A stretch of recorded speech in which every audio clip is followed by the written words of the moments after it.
Computers are live, mixers up, levels are good, equalizers good, ready channels 1 and 2. Mic is live in 3, 2, 1, roll it.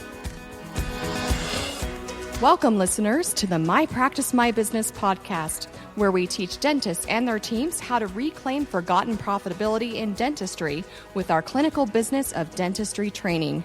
And now, the host of our show, the clinical director at My Practice, My Business, Dr. Rob Thorup. It was February 2016, and I was finally getting around to looking at my last quarter results in my dental practice. Better late than never. Does that sound familiar? I was shocked to see our profits were down. How could this be? The number of patients seen and procedures worked were both up, but profits were down for the first time in years. Or were they? Maybe it was just me, finally noticing that they've been going down for years and I had just taken notice.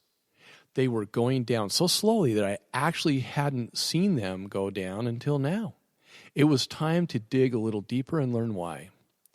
Well, let me tell you what we discovered. We discovered things that we have changed or things that had changed incrementally over the last several years.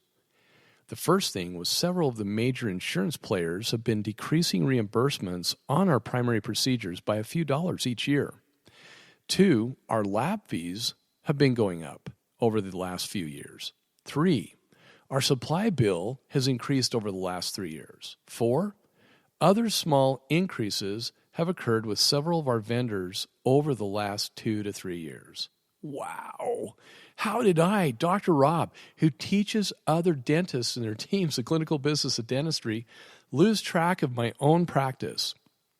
What I discovered was our upgrade charges were now too low.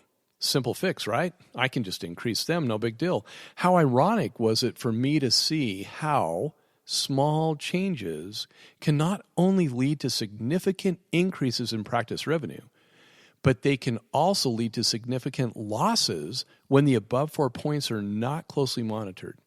Now, I don't want to talk about the race to the bottom and how we sit there and beat up labs and supply companies over small amounts, because we all know that increasing our revenue through value-added service and upgrading is way more profitable than worrying about those things, but we need to keep an eye on those things.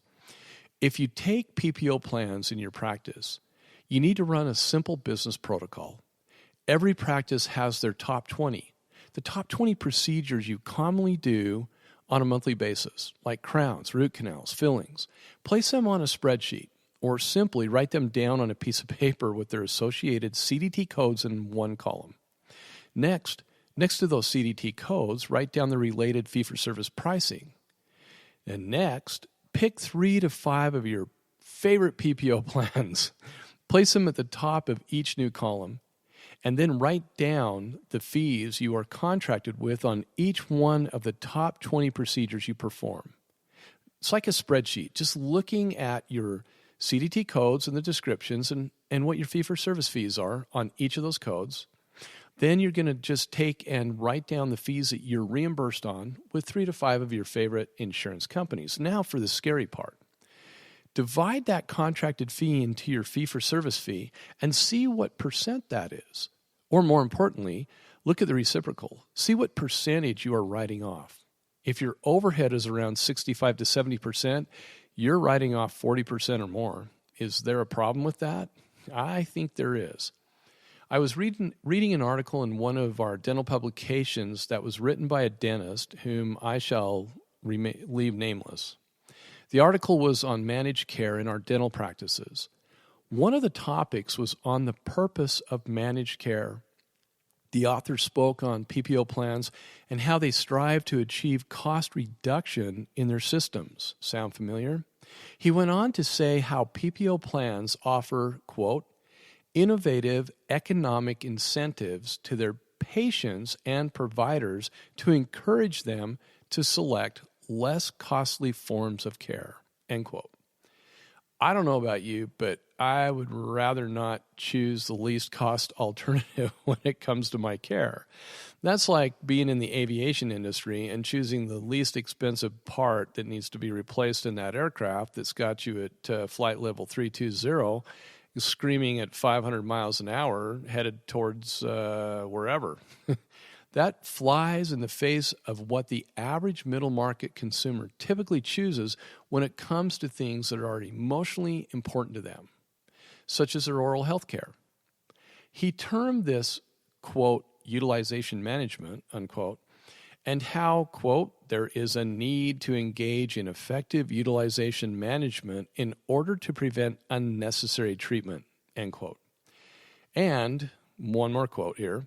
Quote, how this is good for the healthcare professions, end quote.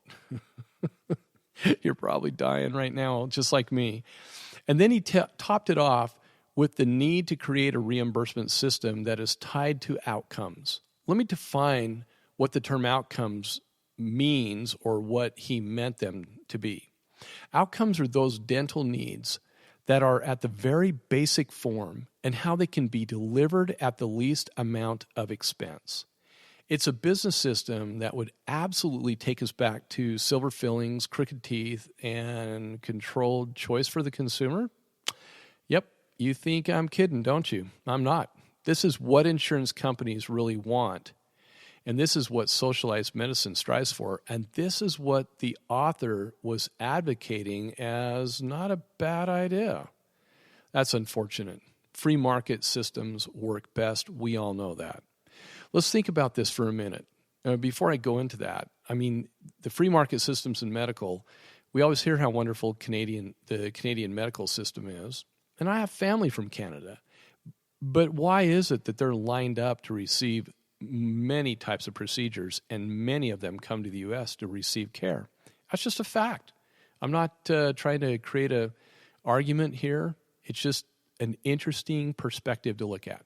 So let's think about this for a minute and see if we have any examples of it in the medical field. If you go in for a joint replacement at any of the major hospitals, like here in the Western U.S., you get billed by that hospital entity. The orthopedic surgeon has no options to give you on what type of prosthetic joint you're going to receive. That prosthetic is provided by the hospital they are contracted with. So when they go into the surgery room, that joint is already just sitting there waiting to be placed in your knee, shoulder, hip, wherever. You know, the prosthetic that some MBA employee, hospital administrator, purchased from some prosthetic company who offered the least expensive product. So, the next time you hear of someone's prosthetic hip fracturing or not integrating properly, just remember it was the least expensive part so that they could increase their corporate profits. As for me, I would have paid a few $100s extra to place the best prosthetic in my shoulder or hip or knee. Can you imagine what would happen if we could not choose what types of crowns, implants, or composite filling material that we wanted to use or want the patient to have? Shouldn't it be our choice as healthcare providers? Or how about the patient's choice? Isn't it misleading when choice is available and we don't give it to our patients? That's what's taught in every MBA program out there, especially if they are willing, the consumer patient is willing to pay me directly an upgrade fee for the more expensive product. The entire article had at its core a health maintenance organization model to it. We drove HMOs out of dentistry years ago, pretty much. They're still trying to hang in there. They just weren't profitable for us to take. HMOs, or health maintenance organizations, were also tied into capitation programs where the dentist was given a certain amount of money each month per patient that they took on the HMO cap program. And if the patient exceeded their monthly disbursements due to needed oral health care, then their dental work was literally at the expense of the doctor. That's right, you and me. When I read articles like this one, when I read articles like these, it scares me because I'm a believer in free markets, not government or insurance controlled. PPO plans already have a form of control, minus the ability to offer value-added services. On each of our practices, with limited reimbursement rates and annual maximums. That's what they impose on us, right? So dental insurance truly is an insurance like in the medical field because of those maximum allowables and percent of coverages. In addition, this article attempted to explain how quality can increase while costs decrease via a control mechanism we all have to live by in our practices, or what they wanted to impose. It's so important for us to let our state and national associations know that this type of thinking is not in our best interests, let alone the patients we serve. We are fooling ourselves if we believe we can offer technological advancements in dentistry to our patients at controlled fee structures. The business equation simply does not add up. So, my friends, steer clear. So, what did I do about this financial pitfall that had snuck in without being noticed? I did exactly what I preached to all of our awesome clients at My Practice, My Business. I found ways to increase revenue through upgrades and value-added services. Thanks to our good friends at Brassler, I learned of a new value-added service in root canal therapy and added it to our offerings to our patients. For the first time in years, all of my upgrade fees have been upgraded because of the loss that I was seeing. And so far, we have nearly 100% case acceptance on our value-added services, which, by the way, I would be in trouble. Often we are told to simply raise our fees, our fee-for-service fees, to increase revenue. But let me go back to why I would be in trouble with nearly 100% case acceptance. Because if I was in an MBA program, my instructor would give me an F. You don't want to have 100% of your patients accepting your upgraded materials, because if you do, your prices are too low. So that's something that I'm working on to see where that tipping point is. However, there's also that altruistic wanting to do good for my patients too. So there's that balance that I'm like, well, okay, I'm happy with this fee, with the upgrade fee. I'm happy with the PPO fee, with the upgrade fee, based on my direct operating costs. And that's how we should be setting our fees, is by looking at what our direct operating costs per hour are. Then we don't have a problem. So often we're told to simply raise our fee-for-service fees to increase revenue. But that would work if we were not 85% insurance-driven in our practice. I realize there are many practices who are not as insurance-driven or are completely fee-for-service, but that is simply not the case in many areas of the country. Now, moreover, current research is showing the number one reason patients choose a dental healthcare professional is if they are, you guessed it, in-network with their insurance plan. I was talking to the orthodontist that I referred to just today, and he practices here in Utah, but he also has a satellite practice out in Wyoming. And he told me that they don't have insurance plans that the consumers out there, the population, are taking. Most of the dentists don't even take PPO plans. I was blown away when he told me that. And he said, Rob, it's so nice to be able to charge our fee-for-service fee. He actually makes more going to Wyoming like 1 day a week than he makes working in Utah 3 days a week. That's an interesting problem. And that's something that we all ought to look at when we decide where we want to practice dentistry at. But we also need to look at it when we're trying to determine if we're profitable or not. Insurance plans, they will continue to increase. Even though in Wyoming, they don't have that many PPO plans, you watch. I was actually, our company was at the Wyoming Dental Association show a few years ago, and I was talking with some of the providers, some of my colleagues up there, and they said, like Delta's up there, and there's one other insurance company I remember them saying, but a lot of the guys are pushing back and not taking the plans, or they're not accepting the fee rates that they're giving them, because they are so low. And when you're in a small community like that, you certainly do have the ability to push these programs out of there just by, you're not supposed to gather together and say we're not taking the plans, because then antitrust laws can be thrown at you, and you can get in a lot of trouble for that, according to legal experts I've spoken with. But at what point in time do we say enough is enough? And that's where our company, at least we've been instructed and taught by insurance companies, by their management teams, how to offer choice, how to offer our patients value-added service and be able to charge for those, and that helps increase our profitability. Actually, placing the more expensive product in a patient's mouth, if they choose to have a more expensive product placed, that's our ability to increase revenue through upgrades, just like every other business does. Insurance plans will continue to increase. Our patients will continue to join dental plans, whether through their employer group or on their own. And hopefully, that will drive us to get better at figuring out ways to increase profits so we're not giving away our services.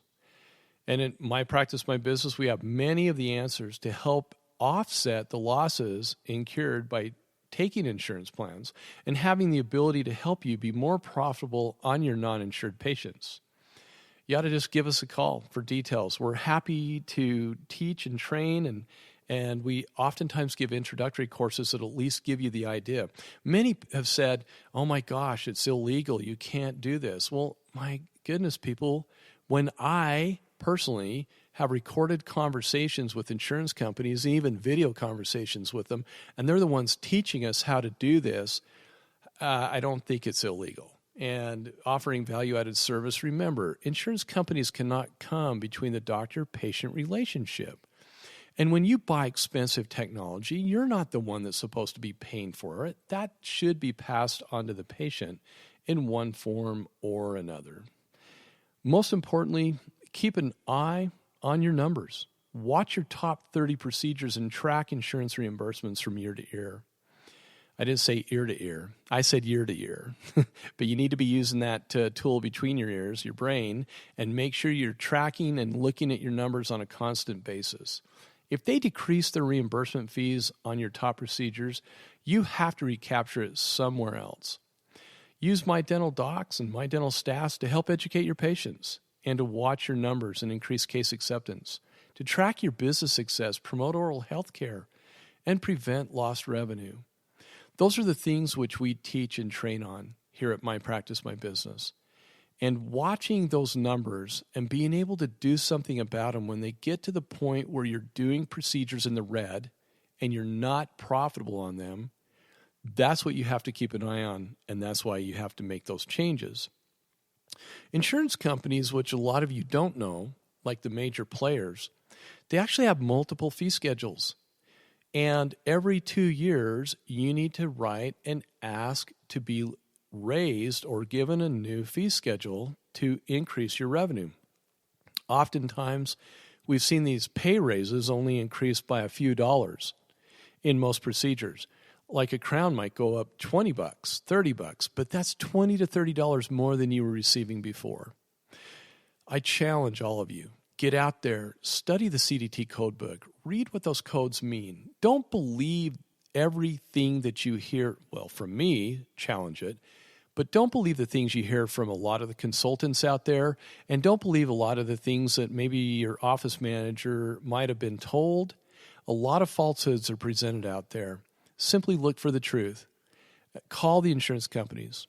Ask them, I don't want to increase the D2740 code, but I definitely need to make more money on this crown. I want to use a better crown that maybe is $100 more or $50 more than your typical crown you use. Ask them, can I charge the patient an additional fee, like whatever the market will bear, for this more expensive crown? I'm not charging you, the insurance company.